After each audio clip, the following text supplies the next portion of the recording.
Poser la question de savoir que le procureur a dit qu'ils ont bouclé l'exécution et tout ça. Moi, j'attends de voir ce procès-là, comment il va se tenir et sur quelle base, puisque le rapport dont vous avez parlé tout à l'heure, le rapport des experts, nous estimons que c'est un document primordial, pour ne pas dire le document essentiel.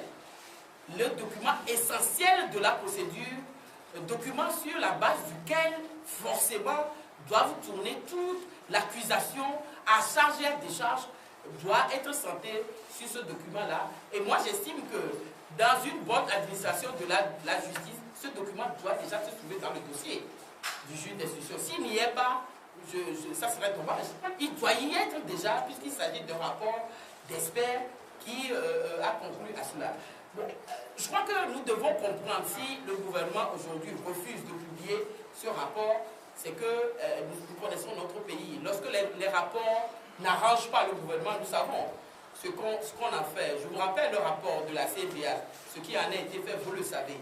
Ce rapport-là, si c'est que ce rapport-là indexait ceux qui sont détenus aujourd'hui, comme les responsables de ces incendies-là, vous pouvez être sûr que ce rapport-là serait publié partout dans les rues, placardé sur tous les murs, etc. Si cela n'a pas été fait, vous devez tirer les conclusions, savoir pourquoi ce rapport-là est tenu aussi confidentiel, alors qu'il ne devait pas, s'agissant de personnes, puisque c'est nos militants, nos responsables qui sont accusés dans ce dossier comme étant les auteurs de ces incendies-là. Ensuite, je reviens encore sur le problème des détenus, pour dire que moi je crois que la libération des détenus fait partie des priorités. Ça doit faire partie des priorités de tous les Togolais, pas seulement des partis politiques ni des associations, mais de tous les Togolais, parce que ce qui arrive aujourd'hui à nos collègues, à nos camarades de lutte peut arriver à n'importe quel Togolais si on y prend garde. C'est-à-dire que vous pouvez vous retrouver, vous restez chez vous, on vient vous arrêter, on vous impute des actes dans lesquels aucune démonstration n'a été faite, que vous avez été de près ou de loin été mêlé à cela. Si nous nous taisons et si nous n'en parlons pas en disant qu'il y a d'autres priorités dans le pays, nous pouvons tous, nous sommes tous des détenus ambulants et nous pouvons être arrêtés, nous tous, que vous soyez journaliste, étudiant, fonctionnaire ou quoi que ce soit, vous pouvez être la cible de cela. C'est pour cela que ce problème mérite d'être combattu de manière prioritaire. C'est pour cela que lorsque nous avons donné nos réponses au niveau du groupe parlementaire, AFC a dit au programme du Premier ministre, vous avez vu que la libération des détenus, le sort des détenus et des gens qui ont été inculpés dans cette histoire était prioritaire dans le document que nous avons rendu public. Ensuite, il n'y a que pour nous, il se pose un problème, c'est que dans tout cela, nous avons eu un mort. Il y a Étienne Yakanou qui est décédé alors que Étienne Yakanou n'a rien à voir dans ce dossier-là. Il était innocent, mais il a été détenu, laissé dans les geôles sans soin alors qu'il avait besoin d'être soigné. On ne l'a pas soigné et c'est devant nous, moi principalement, qui suis actrice de cela, puisque le matin de ce jour fatidique-là, j'avais été appelé pour voir le procureur pour qu'on puisse faire quelque chose et le faire soigner. Le soir, je devais apprendre que Étienne a rendu l'âme dans des conditions inacceptables pour tout humain. Et donc, nous ne pouvons pas non plus rester les bras croisés ici et attendre encore que d'autres meurent. Encore, c'est pour cela que moi je dis que le problème, en tout cas à ce qui me concerne et à ce qui concerne l'ANC, est prioritaire. Il n'y a pas de raison que ces gens-là soient maintenus comme ça irrégulièrement. C'est depuis janvier, je vous le rappelle. Nous sommes en octobre aujourd'hui, nous sommes dans le 10e mois de détention de gens qui n'ont rien fait et qui sont là dans des conditions, détenus dans des conditions terribles. Je vous ai parlé des détenus de Kara tout à l'heure.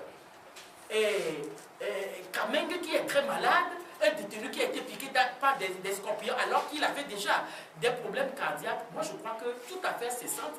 Il faut d'ailleurs qu'on parle de la libération de ces personnes-là pour qu'on ne soit pas là et qu'on aide dans l'avenir à régler ce problème-là, à compter les morts. c'est inadmissible.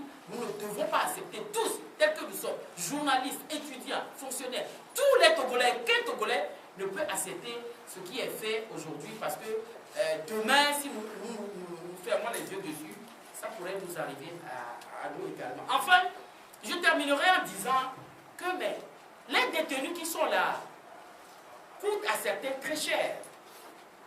Parce qu'en réalité, l'État togolais qui les a fait arrêter, puisque le procureur de la République, c'est un démembrement de l'État togolais, qui les poursuit, qui les détient, et qui a l'obligation de veiller à leur santé et à leur bien-être, ne le fait pas.